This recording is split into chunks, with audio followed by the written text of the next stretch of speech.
questão da Unimonte sobre o pensamento de Nietzsche, e nós vamos então marcar nesse enunciado elementos que vão nos ajudar na resolução da questão. A questão nos fala que o pensamento de Nietzsche orienta-se no sentido de recuperar as forças vitais instintivas subjugadas pela razão.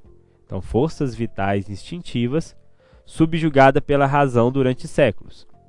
Para tanto, critica Sócrates por ter sido o primeiro a encaminhar a flexão moral em direção ao controle racional das paixões, e aí ele vai escrever a Genealogia da Moral, um dos seus textos mais importantes, distinguindo uma moral herdeira do pensamento socrático platônico e uma moral positiva que visa a conservação da vida dos seus instintos fundamentais. Então, Nietzsche denomina tais morais de algumas maneiras. Ele vai trazer alguns exemplos para nomear essas morais. Então vamos analisar as alternativas. A alternativa A, moral dos escravos e moral dos senhores. Essa alternativa clássica no texto do Nietzsche tem a ver com a moral ligada àqueles que se subjugam a um regime a partir do qual vão exercer a sua moral, e outros que subjugam aqueles sobre os quais eles têm uma obrigação, que seria a moral dos senhores. Então, essa alternativa é verdadeira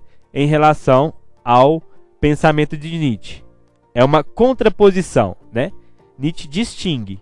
Se Nietzsche distingue, aqui nós temos de um lado uma moral dos escravos e do outro uma moral dos senhores. A opção B, moral justa e bondosa.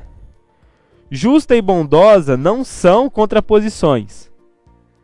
Então, o próprio enunciado da questão nos ajuda a eliminar essa alternativa. Além de não serem contraposições, justa e bondosa não são herdeiras do pensamento socrático platônico, onde coloca o ser humano, de um lado, controlador de suas paixões, e do outro, livre para viver os seus instintos. Então, essa alternativa é falsa. A alternativa C, moral bondosa e piedosa. Novamente, bondosa e piedosa não são contrapontos. Uma não está relacionada ao pensamento socrático platônico e outra ligada a uma moral positiva que visa a conservação da vida.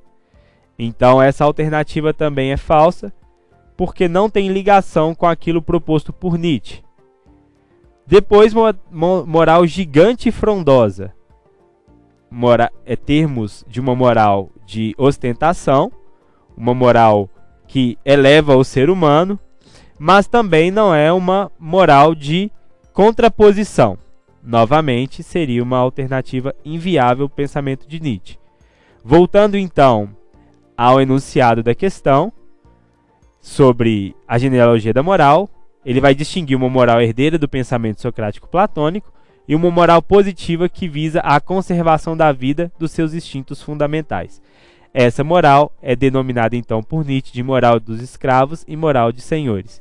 A alternativa correta é a alternativa A.